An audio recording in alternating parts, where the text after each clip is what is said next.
Someone check me on this. If dwarf star alloy is the densest material possible, that means that it's the heaviest material possible, meaning a bullet fired by it would need so much gunpowder to propel it at any speed that it would blow up the gun it was being used by, right? I'm not crazy, right? Welcome to the heart of the stories we tell.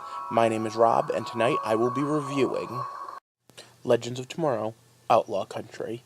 And you know what? This show is at its best when it's having fun with itself. It's good when it's dealing mostly with Sarah and Ray.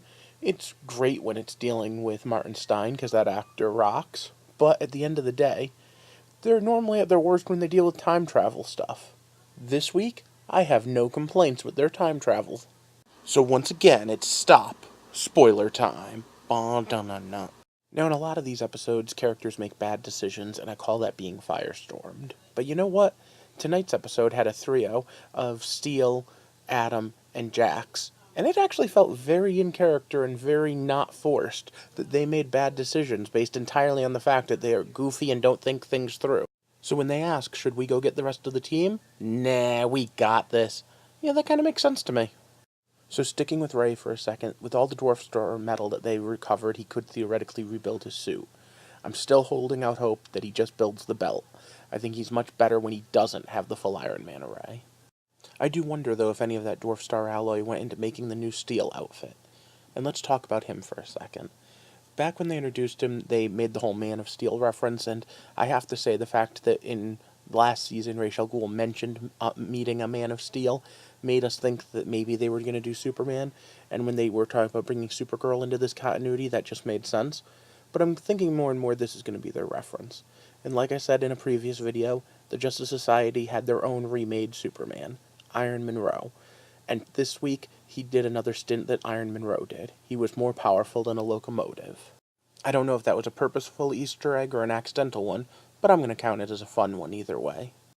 The superhero team dynamic is one of those things they get right more often than they get wrong, so I'm very happy to say that's continuing.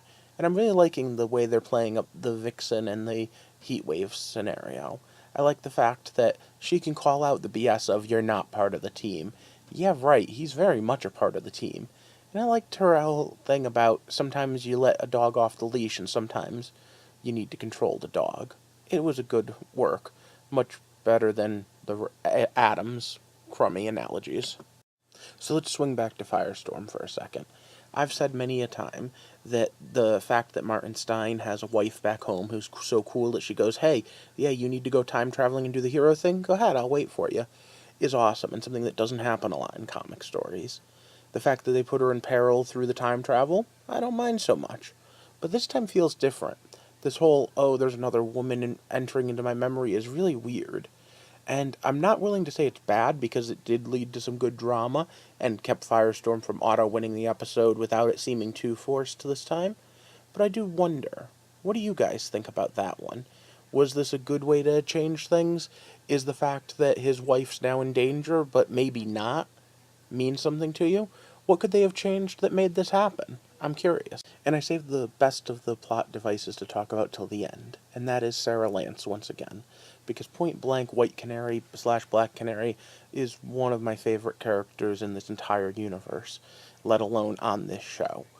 Strong enough for a man, but made for a woman. The conversations with Hex, especially when Hex wanted to just dismiss her as, oh no, you want to talk about my feelings? Well, no, I mean, she's taking a lot to open up to someone like that. She's a very strong, independent character, and an awesome team leader. I'm really digging it.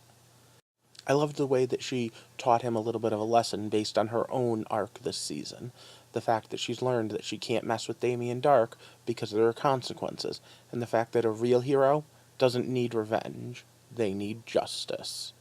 But then if you saw the previews for next week, you know that there is no episode next week.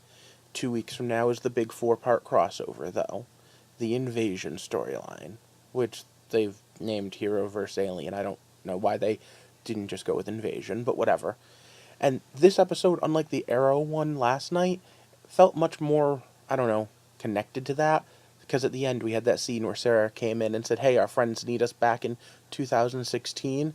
I know it was just a little something, but it felt a little bit better than Arrow just, ending. But okay. So, since there's no episode next week, I'm not sure if I'm going to put up a video or not. Leave me a note down in the comments if there's anything you want me to cover. I do think that the Fortnite crossover, I will be covering every episode and putting them up. So if there's an episode of a show you don't normally watch, I'm going to go a little more in-depth into my review and recap so that people who don't watch, say, Supergirl or The Flash can find out what's going on before Legends of Tomorrow next week. In 2 weeks, sorry.